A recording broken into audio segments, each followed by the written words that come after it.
Betike Kabananga umurebe kuri yongeye kubasangiza rero ubuhamya bw'ibyo twahuyemo nabyo. Nararokotse jenoside ndokokera ahantu bita Bugesera komine Gashora,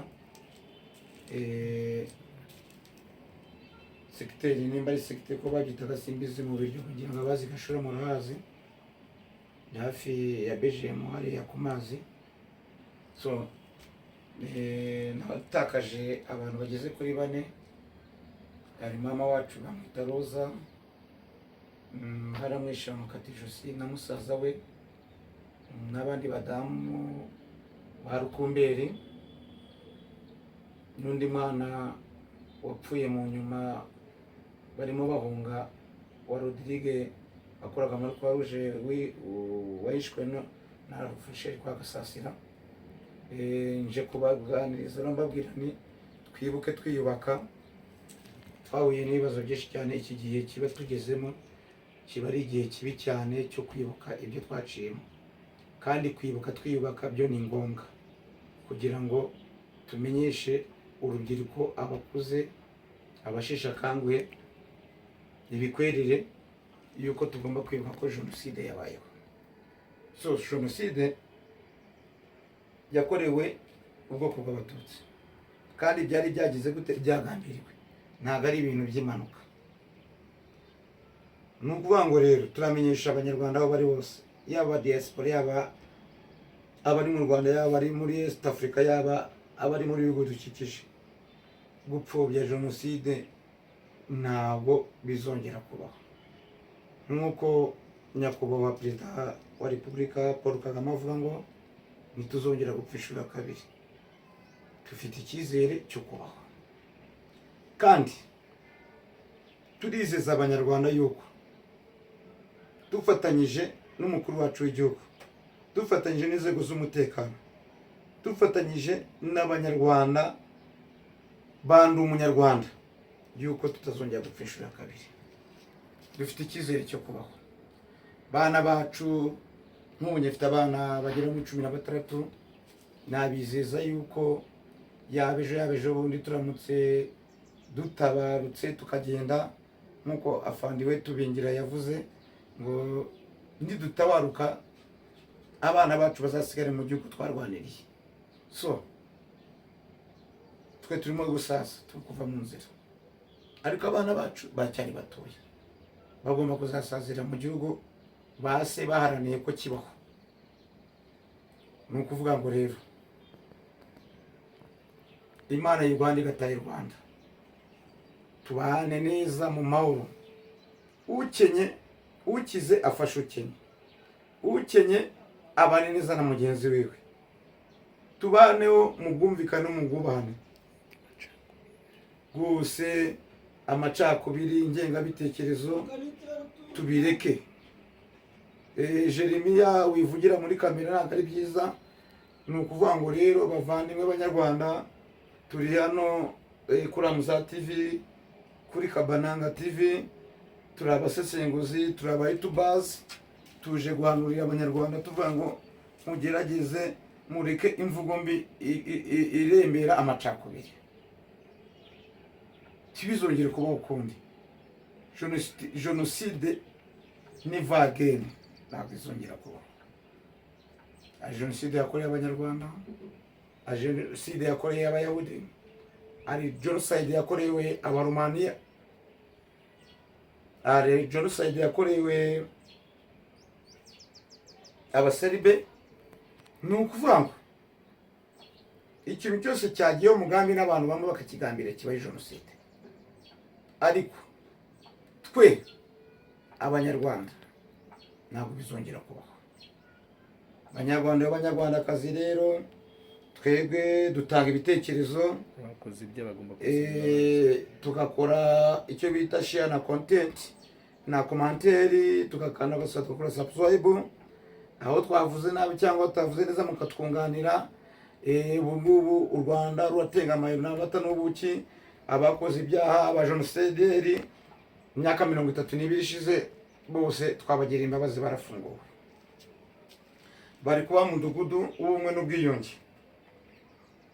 U Rwanda ni amahoro. turi kubana nabo uko bukeye uko bwije, ahubwo turabashishikariza yuko bagira umutima wa kimuntu.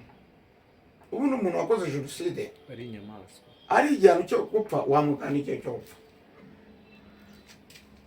cyangwa se ukamuha burundu bumwihariko. Nimba tugize ngo mu myaka 31 cyangwa 33 n'ibirashize mu bana bawe waba ufite imyaka 80 ariko n'abana bakomenye, niyo wanapfa uzashyingurwa n'abuzukuru bawe, kubera iki twebwe utatubwira mbo cyangwa aho abacu wabashyinguye kugira ngo dukomeze turuke imitima yacu? Burya ufite umuntu wawe ukamenya imyaka 32 utazi ngo yashyizwe mu kihe cyobo, ukaba utaramushyingura ngo arukire mu mahoro, ni ikibazo gikomeye. Turabasaba rero abantu bakoze genocide, abantu bababariwe, nabo bagira umutima w'impuhwe wa kibyeyi, bavuga ati nk'uko basabye imbabazi tukababarira, bavuge bati abanyu wenda twamushyiguye ku musozi runaka cyangwa twamushyize mu cyobo runaka, iyo yaba ari inzu izasenywa ariko umuntu avemo arukire mu mahoro. Nicyo nisabira abantu bakoze genocide, barari kandi barafunguwe, nta kibazo gihari, nta macakubiri, nta nda y'umujinya, twe turababarira kuko natwe twababariwe. Reka abantu bose twakoze ibyaha ntitwigeze dushyikira ubwiza bw'Imana, ariko Imana yavuze ndabababariye. N'ibyaha byawe byatukura tukutuku Imana irakubabarira. Ni ukuvuga ngo rero mutubwire abacu mwabashyinguye, ntujye mfite ikibazo gikomeye. Njyewe nayishwe n'umugabo witwa Ndere muri komine Biryogo hariya Gashora. Umugabo witwa Ndere yafite chapelle, ari umukefte n'amadahiatsu. Akimara kuduhisha ku itariki 11 ariko cyumweru kuri Pasika, akiduhisha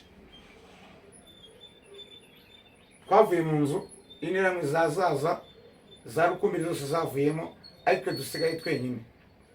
Inkotanyi ziraza ziravuga ati musoke twafashe Gashora, atariko turashaka umwana bita Kamaranga uvuye mu Muhima.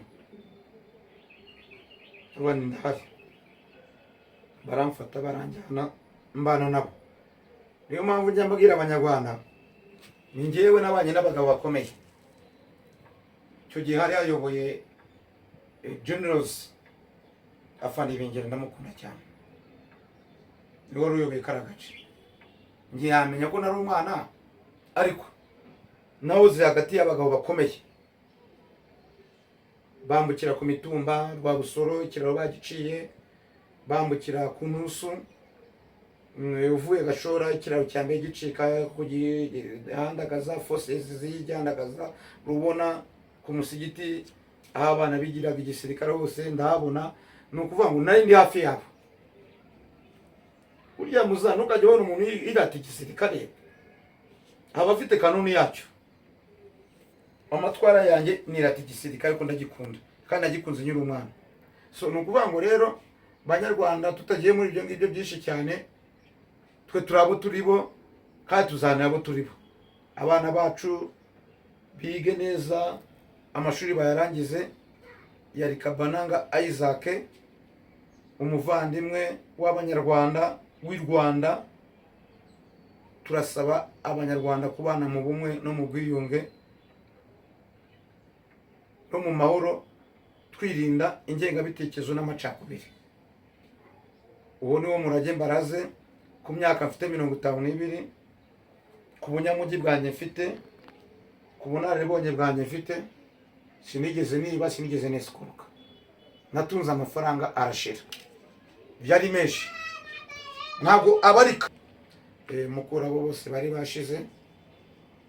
Dufite abasportifu bapfuye muri genocide cyangwa bishwe uko baremwe, bazira uko baremwe. Turongera nyuma bwo turiyubaka, ubu turabo turibo, twarabyaye turuzukuruza, imiryango yongeye ibaho, turubaka, tutunga amafaranga, turagumya tubaho.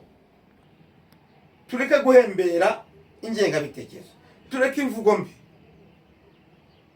Mwemere ko jenoside yabaye kandi yahereye mu 1959.